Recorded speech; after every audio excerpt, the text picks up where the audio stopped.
नमस्कार. NDTV मराठीच्या कोण होणार आमदार या कार्यक्रमात आपलं स्वागत. मी संजय तिवारी. विदर्भात हवेत थोडा थोडा गारवा जाणवायला लागलेला आहे आणि रस्त्याच्या शेजारी अधूनमधून शेकोट्या दिसायला लागलेल्या आहेत आणि सर्वात जास्त चर्चेला जाणारा प्रश्न म्हणजे कोण होणार आमदार. आमच्यासोबत विदर्भात कित्येक दशकं पत्रकारितेत काम केलेले जाणकार आहेत. ते आपल्याला या प्रश्नाचं उत्तर समजून घेण्यात मदत करणार आहेत. आपल्यासोबत आहेत अनिल फेकरीकर, राजेंद्र उट्टलवार, विकास वैद्य, महेश उपदेव, मुक्त पत्रकार स्मिता ससाणकर आणि सोशल मीडियामध्ये कार्यरत कृष्णा मस्के. आपण या सगळ्यांना विचारूया एकच महत्त्वाचा प्रश्न. पूर्व विदर्भात 32 आणि पश्चिम विदर्भात 30 असे एकूण 62 मतदारसंघ आहेत. महाविकास आघाडीला किती, महायुतीला किती? आधी जाऊया अनिलजींकडे. अनिलजी सांगा, तुमचा अंदाज काय सांगतो? महायुतीला जास्तीत जास्त बहुमत मिळणार आहे आणि 40 जागा मिळतील म्हणजे विदर्भातून. अनिलजींचं म्हणणं आहे 2014मध्ये 44 भाजपला मिळाला होता. ते म्हणतात यावेळेस 40 मिळतील. 2019मध्ये 29वर आकडा आला होता. राजेंद्र उट्टलवार. गेल्यावेळी 29 आणि 4 अशा महायुतीच्या जागा होत्या. यावेळी जवळपास त्याच जागा किंवा 1-2 जागांचा फरक पडेल, पण भाजप इथे कमबॅक करताना विदर्भात दिसत आहे. बरं, विकास वैद्यजी आपण सांगा. 2014मध्ये भाजपला 44 मिळाल्या होत्या, एकट्या भाजपला, कारण भाजप आणि शिवसेना वेगवेगळे लढले होते. आणि मागच्या वेळा युतीनंतर एकट्या भाजपला 29 जागा मिळाल्या होत्या. आणि मला इथे एकच सांगायचं आहे की सत्तेचा मार्ग हा विदर्भातून जातो. त्याच्यामुळे विदर्भाच्या 62 जागांचा, आपण जसं सांगितलं की पूर्व विदर्भ 32 आणि पश्चिम विदर्भ 30, तर मला असं वाटतं की महायुती आणि महाविकास आघाडी नेक टू नेक राहील, पण महायुतीचा थोडंसं एज जास्त राहील. महायुतीला 40च्या वर मिळण्याची शक्यता आहे. महेश उपदेव साहेब आपण सांगा. महायुतीला आणि महाविकास आघाडीमध्ये टफ फाईट दिसलेली आहे, त्यामुळे 50-50% दोघांनाही जागा मिळण्याची म्हणजे 31 मिळते होऊ शकतं. स्मिताजी आपला काय अंदाज आहे? 50-50 राहणार. चुरस चांगलीच रंगणार आणि कुणी प्रसार किती दमदार केलेला आहे या डिजिटल युगात, डिजिटल प्रसार प्रचार आपण ज्याला म्हणतो, तर नक्कीच पारडं त्यांचं जड राहणार. आणि लाडक्या बहिणींना किती बाहेर काढण्यात यशस्वी आलेले आहेत मतदानासाठी? लाडक्या बहिणींचं असं आहे की इझी मनी जेव्हा आपण म्हणतो तर त्याच्यासाठी रजिस्ट्रेशन तर भरपूर झालं, पण तरी मतदाता हा मायबाप असतो. तो अगदी शेवटच्या क्षणाला कुठली बाजी मारेल हे आपण ठरवू शकत नाही. कृष्णा मस्के आपला आकडा काय सांगतो? मला असं वाटतं की ग्रामीण भागामध्ये लाडकी बहीण जी आहे फार प्रभावी ठरली आहे. आणि प्रत्येक जे लेडीज आहे ज्यांना काही सोर्सेस नव्हतं, त्यांना साधारणतः त्यांना 1,500 रुपये महिना मिळायला लागला. त्यांच्यासाठी फार मोठी गोष्ट आहे.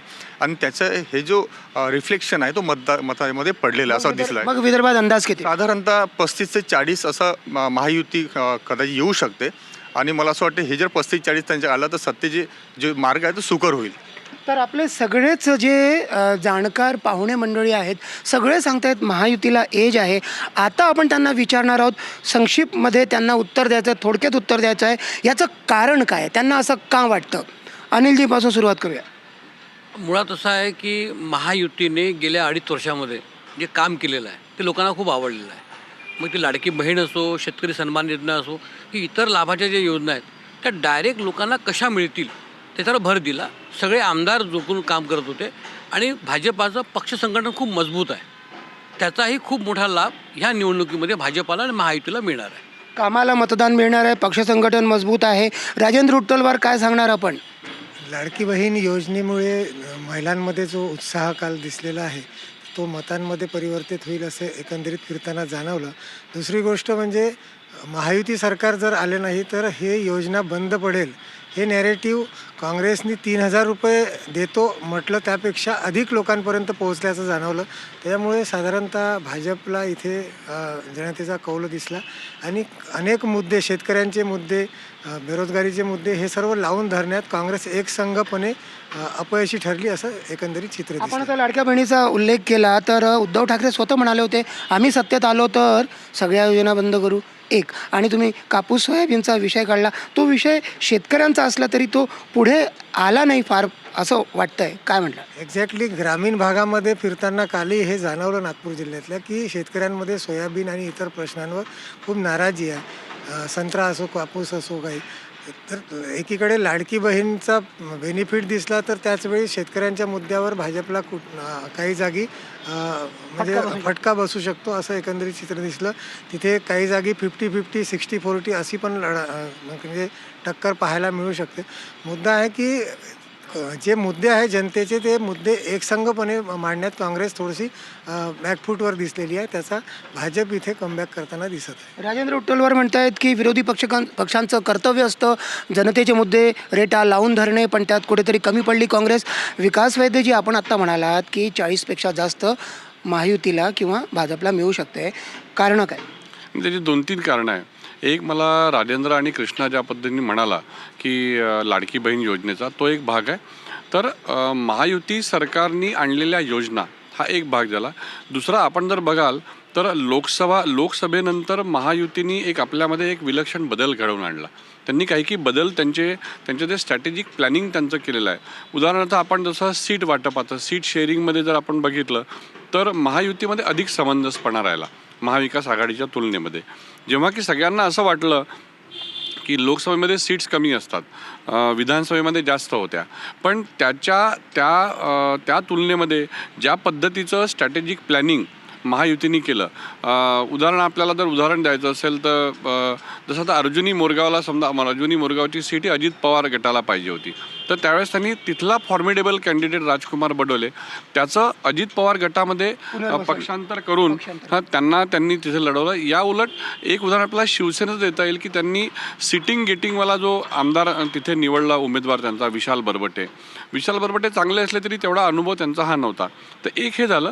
दुसरं, लाडकी बहीणचं जे आपण विचारलं राजेंद्रांना की उद्धव ठाकरेंनी जे म्हटलं होतं त्याच्यामध्ये काय झालं की यांनी वेगवेगळ्या राज्यांचे लोक बोलावले. जवळजवळ 30,000 लोक भारतीय जनता पार्टींनी बोलावून आणि तिथे त्या राज्यांमध्ये काँग्रेसनी केलेले त्यावेळेचे इलेक्शन प्रॉमिसेस हे कसे फेल ठरलेले आहे हे नॅरेटिव्ह त्यांनी सेट केलं की काँग्रेसने जर इथे पंचसूत्री आणली तर ती पंचसूत्री it is going to fail.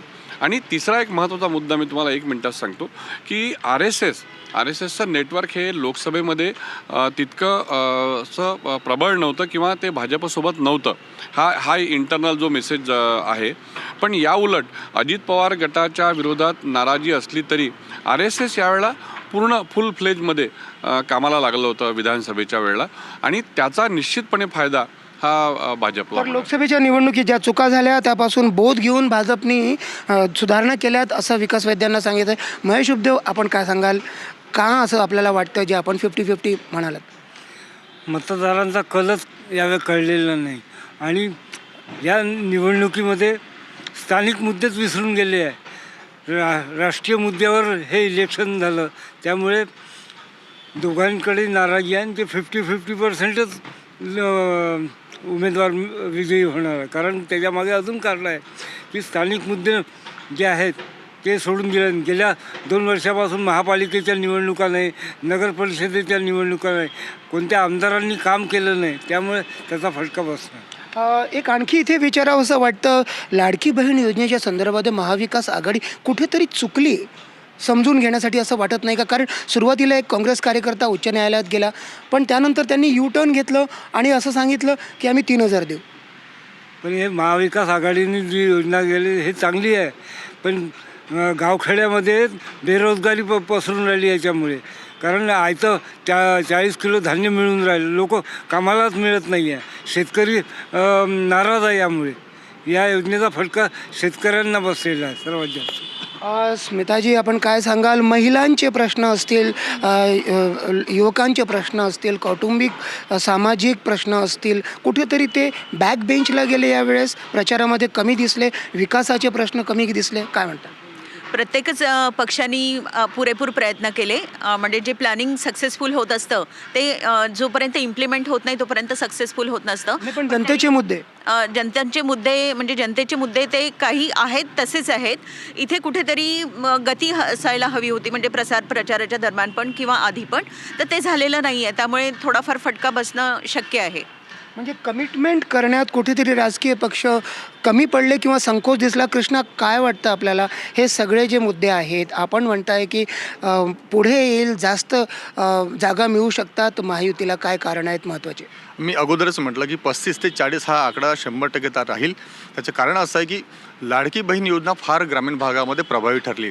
ज्या महिलांना काही हातात रोजगार नव्हतं, आपल्या पतीला त्यांनी हात पसरवायची वेळ येत होती, 100 रुपये 200 रुपये साधं ते आपल्या मुलांना आपल्या स्वतःच्या खिशातून ते शर्ट पॅन्टसुद्धा घेऊ शकत नव्हते. पण आज त्यांची ताकद वाढली आहे, एक सेल्फ कॉन्फिडन्स त्यांचा फार वाढला आहे.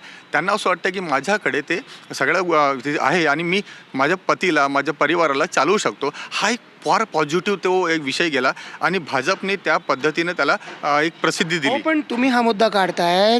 काँग्रेसने आपल्या वचननाम्यामध्ये 30,000 दिवस म्हटलंय ना. नक्की नक्की नक्की हाही विषय ठीक आहे ही बात 3 सॉरी, माफ करा, 3,000. परंतु लोकसभेमध्ये त्यांनी खटाखट ज्या पद्धतीने बोलला आणि तो काहीच झाला नाही.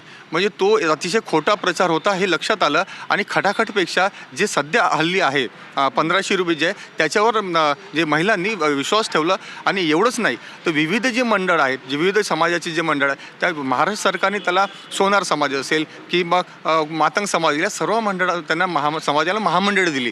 त्यामुळे काय झालं की एक पॉझिटिव्ह वातावरण झालं. विविध योजना, स्टार्टअपसारख्या योजना त्या ठिकाणी झाल्या. तर मला असं वाटतं की महायुतीने चांगला प्रसार केला. आणि वैद्य सरांनी आताच सांगितलं की बाहेरच्या राज्यातील जे कार्यकर्ते आले होते, पर्यवेक्षक आले होते, त्यांच्या एक्सपिरियन्सचा फायदा या निवडणुकीमध्ये घेता आला. आणि एवढंच नाही तर पंतप्रधान नरेंद्र मोदी यांची सभा झाली. संविधानाचा मुद्दा हा मागे त्यांचा राहिला. जो नॅरेटिव्ह जो लोकसभेमध्ये विरोधकांनी पसरवला होता की संविधान बचाव, हा मुद्दा राहिलेला नाही. मला असं वाटतं की एकंदरीत प्रचार आणि प्रसारामध्ये महाविकास आघाडी कुठेतरी कमी पडली, स्ट्रॅटेजीमध्ये कमी पडली आणि महायुती ही प्रभावी ठरली. तर कृष्णा वस्के सांगतायत की काँग्रेसने 3,000 प्रॉमिस केले असले तरीही आपल्याला आत्ता 1,500 मिळत आहेत.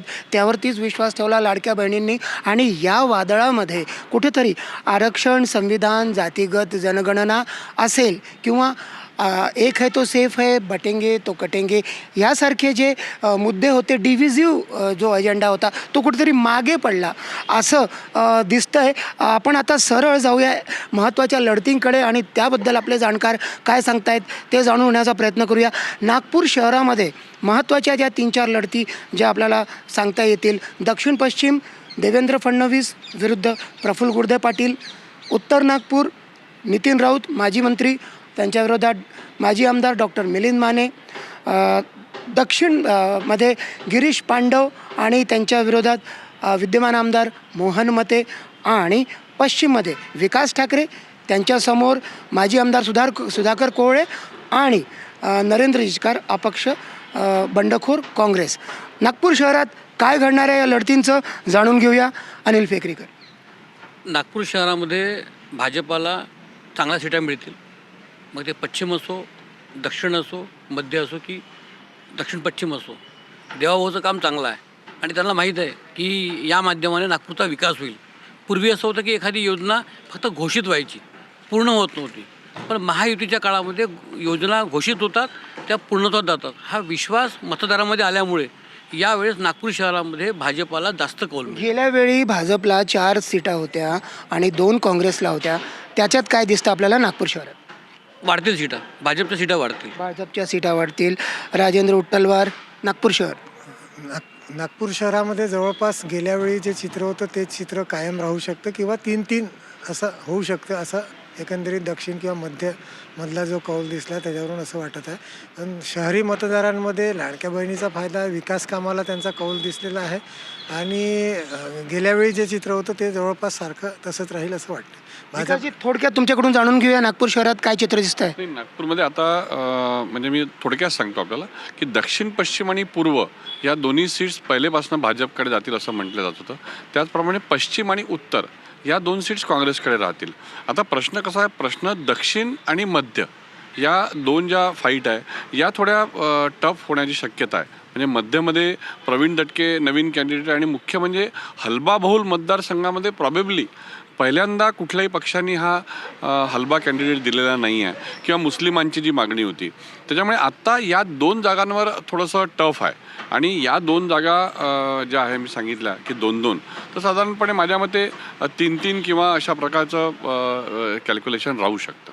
अच्छा, म्हणजे 50-50 नागपूर शहरात होऊ शकतं, भाजपची एक जागा कमी होऊ शकते असं शक्यता वर्तवली आहे. महेश उद्धव, काय सांगाल, नागपूर शहरात काय घडताना दिसतंय आपल्याला? नागपूरमध्ये 4-2 असा स्कोर राहील आणि दक्षिण पश्चिममध्ये देवेंद्र फडणवीस निवडून जरी येणार असले तरी गेल्या 3 वर्षात ते मतदारांना दिसलेच नाही. त्याचा रोष लोकांचा होता. मार्जिन कमी होईल असं वाटतं? मार्जिन कमी होईल, निश्चित मार्जिन. कारण त्यांच्या अपोजिट जे उमेदवार आहेत ते घराघरात आणि दारादारात गेले आणि देवेंद्र फडणवीस घराघरापर्यंत पोहोचू शकले नाही. याचाही फटका या निवडणुकीत बसणार आहे. बरं. स्मिताजी, नागपूर शहरातलं चित्र काय दिसतं, थोडक्यात सांगा. भाजपचा जो गड आहे तो निश्चितच भाजपचाच राहणार, प्रश्नच नाही. आणि बाकी ठिकाणी जर आपण बघतो आहे तर तिथे प्रत्यक्ष संवाद, जसं सरांनी म्हटलं की कम्युनिकेशन, थेट कम्युनिकेशन जिथे होतं तिथे तुम्हाला चित्र बदललेलं दिसेल. ओके कृष्णा, थोडक्यात काय आकडेवारी? 6 पैकी मला वाटतं 6 पैकी 4 भाजप म्हणजे महायुती राहील, म्हणजे भाजपच राहील शहरामध्ये, आणि 2 काँग्रेस राहील. म्हणजे जे 2019मध्ये चित्र होतं शहरात तेच राहील. आता जिल्ह्याचं सांगा, तुमच्यापासून सुरुवात करूया. नागपूर जिल्ह्यामध्ये काय चित्र राहील? नागपूर जिल्ह्यामध्ये काँग्रेस थोडं प्लस राहील, कारण जिल्हा परिषदमध्ये काँग्रेसची सत्ता आहे. आणि ज्या पद्धतीनं सुनील केदार असो किंवा अनिल देशमुख असो, आणि आता रामटेकमध्ये अनिल देशमुखांचा मुलगा आहे सलील देशमुख. हां बरोबर आहे, पण त्यांचे एक नेटवर्क आहे, काटोलमध्ये नेटवर्क आहे, सुनील केदारांच्या सावनेरमध्ये नेटवर्क आहे, जे राजेंद्र मोडक आहे त्यांच्या उमरेडला नेटवर्क आहे. हा जर बघितलं तर रामटेकमध्ये आता सध्या लोकसभेची सीट काँग्रेसकडे आहे. म्हणजे एक नागपूर जिल्ह्यामध्ये एक भाजप आणि एक काँग्रेस, जर अशी परिस्थिती लोकसभेमध्ये असेल तर मला असं वाटतं याचं रिफ्लेक्शन हा विधानसभेमध्ये नक्की येईल. म्हणजे रामटेकमध्ये चांगली पॅटर्न यशस्वी होताना दिसतोय काँग्रेसचा. नक्की मला असं वाटतं की रामटेकमध्ये चांगली पॅटर्न यशस्वी होताना दिसेल, आणि काँग्रेस या ठिकाणी ग्रामीणमध्ये थोडं मजबूत आहे, आणि थोडंसं राजकीय परिस्थिती बघितलं तर त्या पद्धतीने त्यांनी कामसुद्धा केलेलं आहे. आपण सांगा ग्रामीणमध्ये तेच चित्र राहणार जसं सरांनी म्हटलं. आणि एक असतं की मतदार जो असतो त्याला एक पार्श्वभूमी बघायची म्हणजे उत्सुकता असते की नक्की काय होणार आहे आणि कसं होणार आहे. तर आजपर्यंतचा जो कॉल राहिलेला आहे, जो प्रचार राहिलेला आहे, तर तो निश्चितच काँग्रेसकडे. म्हणजे 2019चाच ट्रेंड नागपूर जिल्ह्यात दिसेल असं म्हणतायत महेशजी. ग्रामीणमध्ये 3-3 असा स्कोर राहील. आणि कारण काय, सगळ्यात जास्त ग्रामीणमध्ये शेतकरी लोक आहे. शेतकऱ्यांच्या ज्या समस्या आहे ते सोडवण्यात सरकार पूर्ण अपयशी ठरलं आहे. त्याचा फटका या निवडणुकीत बसतो. सावनेर, काटोल, रामटेकचा चांगली पॅटर्न काय वाटतं आपल्याला? काही नाही, 3-3 मी सांगितलं ना, 3-3 स्कोर राहील. काही याचा परिणाम होतो. विकासजी. बी जे पी साधारण उमरेड, कामठी आणि हिंगणा या बी जे पीच्या 3 पक्क्या सीट आहे. काटोलमध्ये खूप टफ फाईट सुरू आहे, कारण याज्ञवल्क्य जिचकार आणि राहुल देशपांडेंचं राहुल देशमुखांचं किती वोट डिव्हिजन होतं त्याच्यावर. पण तो परवाचा जो अटॅकचा जो प्रसंग आहे त्याच्यामध्ये थोडीशी सहानुभूती मिळून ही आहे. रामटेकमध्ये थोडंसं मुळकांना एज आहे. जरी ते अपक्ष म्हणून जरी उभे राहिले तरी ते एकटे असे उमेदवार आहे की जे काँग्रेसचं पूर्ण वोटिंग खिचून घेऊ शकतात. म्हणजे रामटेकमध्ये चांगली पॅटर्न यशस्वी होताना दिसतोय. राजेंद्र विठ्ठलवार. रामटेकमध्ये उभाटाविरुद्ध काँग्रेसच्या जिल्हाध्यक्षांची जी बंडखोरी आहे ती काँग्रेसचं त्यांच्या पाठीशी पाठबळ असल्यामुळे यशस्वी होताना दिसत आहे. आशिष जयस्वाल आणि ह्या तिघांच्या लढतीमध्ये तिथे चांगली पॅटर्न यशस्वी होऊ शकतो. सावनेर मध्ये जी परंपरागत केदार वर्सेस देशमुख अशी ही लढाई आहे, त्यामुळे तिथे चुरस कायम राहणार आहे. आणि काटोलला सुरुवातीच्या काही दिवसात भाजप पुढे गेल्याचं दिसत असलं तरी गेल्या आठवड्यामध्ये तिथे काहीसा बदल जाणवत आहे. त्याच्यामुळे आता तिथे देशमुखांना थोडंसं सकारात्मक अनिलजी, नागपूर ग्रामीणवरती आपला अभ्यास आहे. आपल्याला काय वाटतं, नागपूर ग्रामीणचं चित्र कसं असेल ते जाणून घ्यायचं. नागपूर ग्रामीणमध्ये रामटेकची जी जागा आहे ती जयस्वाल जिंकतील, कारण जयस्वाल यांचं नेटवर्क खूप चांगलं आहे. जरी अनेक जण म्हणतात की माहितीचे त्यांना हवा खूप, म्हणजे मुळकांची हवा होती ते आहे, हवा खूप आहे. परंतु मूळ जो आहे आदिवासी पट्ट्यामध्ये त्यांना जास्तीत जास्त मताधिक्य मिळालेलं आहे. दुसरं राहिलं काटोलमध्ये चरणसिंग ठाकूर हे गेल्या 10 वर्षापासून सातत्याने लोकांच्या संपर्कात आहे, खूप कामं करून राहिलेले आहे. त्यामुळे यावेळेस त्यांना एक संधी तर मिळालीच पाहिजे.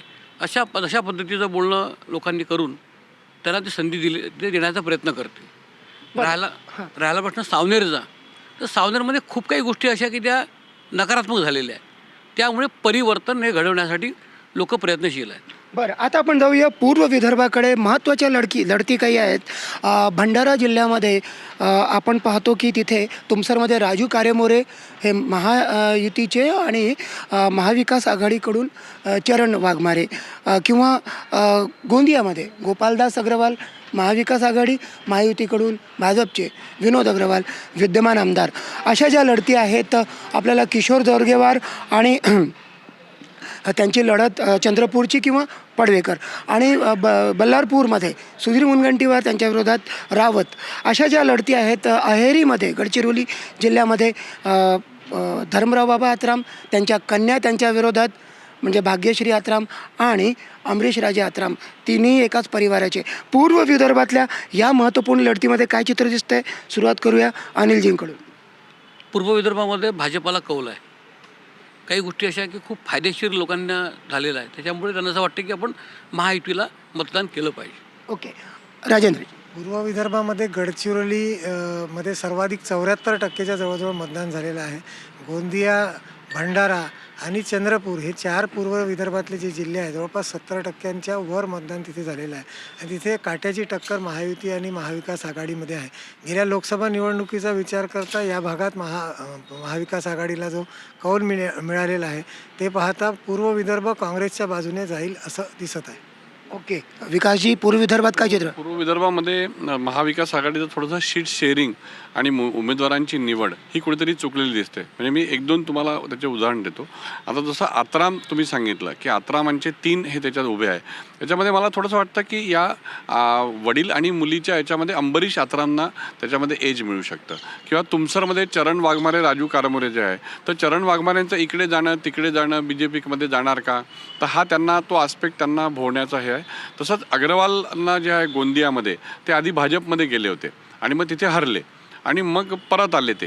त्याच्यामुळे ते जे त्यांच्या कार्यकर्त्यांची जी सस्य होलपट झाली, तर मला वाटतं हे जे थोडंसं सीट शेअरिंगचा जो इश्यू आहे त्याच्यामध्ये मला थोडंसं हेच म्हणजे अंबरीश आत्राम जरी अपक्ष म्हणून उभे असले तरी ते भाजपशी निगडीत आहे हे सगळ्यांनाच माहिती आहे.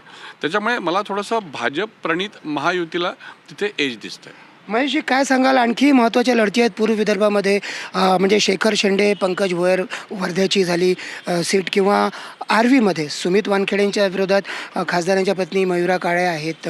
आपल्याला काय वाटतं पूर्व विदर्भात काय चित्र आहे? पूर्व विदर्भात महाविकास आघाडीच्या बाजूने झुकतं असेल. काही ठिकाणी अटीतटीच्या निवडणुका झाल्या त्यात महायुतीला थोडा फायदा, पण जास्त यश महाविकास आघाडीकडे जाईल असा अंदाज आहे. स्मिताजी, पूर्व विदर्भात काय बघताय? पिता पुत्र किंवा पिता पुत्री जे समीकरण आहे किंवा पती पत्नींचं जे काही समीकरण आहे त्यामध्ये मला असं वाटतं की ज्यांचं कामाप्रती जे प्रेम दिसलेलं आहे मतदारांना, तर निश्चितच त्यांना चांगला कौल मिळेल आहे. म्हणजे नातेसंबंधावरती काम भारी पडेल असं आपल्याला वाटतंय. कृष्णा, थोडक्यात सांगाल पूर्व विदर्भात काय दिसतं? मला वाटतं महायुती थोडा फेवर राहील, कारण ज्या पद्धतीने सीट शेअरिंग झाली गडचिरोलीचा विचार केला तर त्या ठिकाणी धर्मभाव आत्रामला दिला आणि भाग्यश्री आत्राम, तरी धर्मभाव आत्राम त्या ठिकाणी प्लस आहे असं मला वाटतं. अमरीश आत्राम जरी असलं तरी त्यांना राज्यमंत्रीपद मिळालं होतं, पण त्यांनी कसं काही काम केलं नाही, त्यांच्या प्रभावी झालं नाही आणि त्यांचं एकंदरीत वागणं हे सगळं बाहेरीकरांना माहिती आहे. त्याच्यामुळे मला असं वाटत नाही त्या ठिकाणी फार काही फरक पडेल. धर्मभाव आत्राम त्या ठिकाणी प्लस आहे आणि चंद्रपूरचा विचार केला तर जोरगेकर हे त्या ठिकाणी प्लस राहू शकते महायुतीचे जोरगेवार, कारण त्यांचे काम त्या ठिकाणी अपक्ष होते. अपक्ष म्हणून ते सुधीर भाऊ येताना दिसतं. मला असं वाटत नाही की जोरगेवार या ठिकाणी प्लस होताना दिसते. एकंदरीत जर विचार केला तर गोंदियामध्ये तर अग्रवाल या ठिकाणी सुधीर भाऊ मुनगंटीवार हा मुनगंटीवार थोडंसं त्यांना म्हणजे 50-50 अडचणी आहे. त्यांना लोकसभेमध्ये पण अडचण झाले आणि मला असं वाटतं या ठिकाणी अडचणी होईल. आणि जो दुसरीकडे गोंदियाला जर विचार केला तर गोंदियामध्ये अग्रवाल हे BJPचे महायुतीचे आहेत, ते सुद्धा त्या ठिकाणी प्लस राहील. विनोद अग्रवाल महायुती या ठिकाणी पूर्व विदर्भामध्ये प्लस राहील असं अंदाज बांधता येईल. आपण आता पटकन पश्चिम विदर्भाकडे जाऊया. पश्चिम विदर्भातही काही कमी अशा आकर्षक लढती नाही आहेत. खूप नावं सांगता येतील. रिसोडमध्ये भावना गवळी आणि त्यांच्यासमोर आपले अमित झनक दिसत आहेत. खामगावमध्ये राणा दिलीप कुमार सानंदा आहेत आकाश फुंडकरांच्या समोर. पश्चिम विदर्भाच्या लढतीबद्दल आपल्या जाणकारांना काय सांगायचं आहे? आपण पश्चिम विदर्भामध्ये थोडंसं महाविकास आघाडीला प्लस आहे, कारण की त्यापर्यंत यवतमाळ हा जो पट्टा आहे, कारण की बाकी वाशिम म्हणा, अकोला म्हणा, हे सगळे पट्टे आहे एक त्या मतदारसंघामध्ये ते राजकारण जे लोक आहेत, बच्चू कडूसारखे जे लोक आहेत, यशोमती ठाकूरसारखे नेते आहेत, हे त्या ठिकाणी प्रभावी आहेत आणि शेतकऱ्यांमध्ये त्या ठिकाणी मोठ्या प्रमाणात नाराजी आहे. एकंदरीत चित्र होतं की शेतकरी आनंदी आहे, पण असं काही नाही. ग्राउंड रिपोर्ट आम्ही जे बघितलं ते शेतकरी फार प्रचंड नाराज आहे आणि त्याचा फटका हा महायुतीला मिळेल बसेल असं मला वाटतं. शेतकऱ्यांची नाराजी हा खूप मोठा मुद्दा आहे आणि त्या प्रकारेच वोटिंग तिथे झालेलं आहे. आणि पश्चिम महाराष्ट्राचं आपण विदर्भाचं आपण जे म्हणतो आहे तर महाविकास आघाडी आय थिंक पश्चिम विदर्भात महाविकास आघाडीलाच चांगलं यश मिळणार आहे. कारण अटीतटीच्या लढती असली तरी थोड्या वेळाने महाविकास आघाडी यश मिळेल. पश्चिम विदर्भात थोडंसं म्हणजे कृष्णा आणि महेश जसं म्हणाले तसं महाविकास आघाडीला थोडंसं एज दिसतं आहे. म्हणजे मी एक दोन उदाहरणं फक्त देऊ इच्छितो त्याच्यामध्ये की जसं सुलभा खोडके या मुळात काँग्रेसच्या आणि त्या अजित पवार गटामध्ये आलेल्या आहे. तर हा जो पक्ष बदल जो हा साधारणपणे आहे, तर अशा प्रकारच्या काही ठिकाणी मला स्वतःला वाटतं की महायुतीचं ज्या पद्धतीचं व्यवस्थित प्लॅनिंग पूर्व विदर्भात राहिलं ते कुठेतरी त्यांचं त्या ठिकाणी चुकलेलं दिसतं मित्रपक्षाशी सगळं हे करताना. किंवा तुषार भारतीचं आपल्याला उदाहरण देता येईल. तुषार भारती अचानक अपक्ष म्हणून उभे राहिल्यानंतर त्यांना एक्सपेल करावं लागलं BJPला. तर हे कुठेतरी कॅल्क्युलेशनमध्ये किंवा कोणाची समजूत घालण्यामध्ये थोडंसं भाजप पण खूप मोठा फटका बसेल असं नाही वाटत मला. पश्चिम विदर्भातल्या 5 जिल्ह्यांचा जर विचार केला तर एक अमरावती जिल्हा, वर्धा हे लागून जे मतदारसंघ आहे त्या भागामध्ये महाविकास आघाडीला जरी कौल असला तरी तिकडे बुलढाणा, वाशिम, यवतमाळ, अकोला या भागामध्ये महायुतीला प्लस राहू शकते असं माझं अंदाज आहे. पश्चिम विदर्भामध्ये महायुतीलाच फायदा होईल. आणि एक आत्ता शेवटचा प्रश्न, त्याचं एका वाक्यात आपल्याला उत्तर पाहिजे आहे. कार्यक्रमाच्या शेवटच्या टप्प्यामध्ये महाराष्ट्रात सरकार कुणाचं असणार आहे? महाराष्ट्रामध्ये सरकार महायुतीचं राहील. महायुतीचं सरकार. महायुतीचं सरकार उद्या कळेल. 23 तारखेला कळेल. 23 तारखेला महायुती. तर आपल्या कार्यक्रमात आज झाली आहे इथेच थांबण्याची वेळ. आपण बघत राहा NDTV मराठी.